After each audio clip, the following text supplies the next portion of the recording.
নেতানিয়াহুর এখন ঘোরতর দুঃসময়। একসময় যা স্বপ্নেও ভাবতে পারতেন না, এখন তা বাস্তবেই হচ্ছে। কারণ ফ্রান্স, যুক্তরাজ্য, কানাডা সহ দীর্ঘদিনের প্রিয় বন্ধুরা একের পর এক ফিলিস্তিনকে স্বীকৃতি দেওয়ার কথা জানাচ্ছে। আর নইলে শর্তের পর শর্ত জুড়ে দিচ্ছে ইসরায়েলের উপর।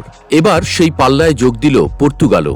কাটা গায়ে নুনের ছিটা যে একেই বলে, তা হাড়ে হাড়ে যেন বুঝতে পারছে ইসরায়েল। টাইমস অব ইসরায়েল বলছে, বৃহস্পতিবার পর্তুগিজ প্রধানমন্ত্রী লুইস মন্তেনেগ্রোর দপ্তর থেকে এক বিবৃতি প্রকাশ করা হয়।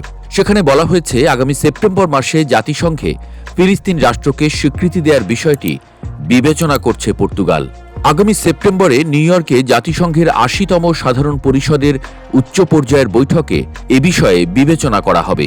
বিভিন্ন অংশীদারদের সঙ্গে একাধিক যোগাযোগের পর এই সিদ্ধান্ত নিয়েছে পর্তুগাল সরকার।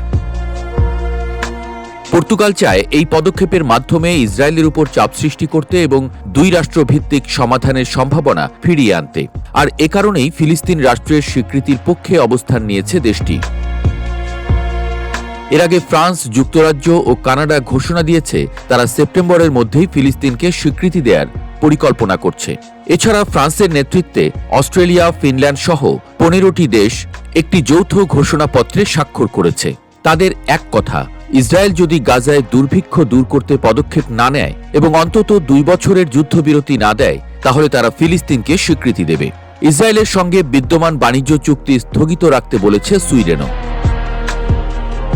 ইউরোপের একের পর এক দেশ যখন ইসরায়েলের বিপক্ষে অবস্থান নিচ্ছে, ঠিক তখন পশ্চিমা গণমাধ্যমগুলো দিয়েছে আর এক চমকপ্রদ তথ্য।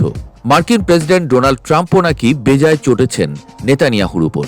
সম্প্রতি স্কটল্যান্ডে ব্রিটেন প্রধানমন্ত্রীর সঙ্গে এক সংলাপে রীতিমতো ক্ষোভ প্রকাশ করেন ট্রাম্প। বলেই ফেলেন, গাজার ছোট ছোট শিশুদের কথা। তাদের দেখে স্পষ্ট হয়ে উঠছে মোটেও পর্যাপ্ত খাবার পাচ্ছে না তারা। বরাবরই নেতানিয়াহুর প্রতি সহানুভূতিশীল থাকার ট্রাম্পের ধৈর্যের বাঁধ যে ভেঙে গেছে, তা তার কথাতেই যেন স্পষ্ট। গাজায় অপুষ্ট শিশুর ছবি দেখে দারুণভাবে ব্যথিত ট্রাম্প বলেন, আমি চাই ওরা যেন খাবার পায়। আমি নিশ্চিত হতে চাই ওদের কাছে খাবার পৌঁছায়। অর্থাৎ যে কোনো মুহূর্তে হয়তো যুক্তরাষ্ট্রের পক্ষ থেকেও যে কোনো সিদ্ধান্ত আসতে পারে। এভাবে চলতে চলতে কি ইসরায়েলকে একঘরে করেই ছাড়বে বিশ্ব? সেপ্টেম্বরে কি জাতিসংঘে লেখা হবে নতুন ইতিহাস?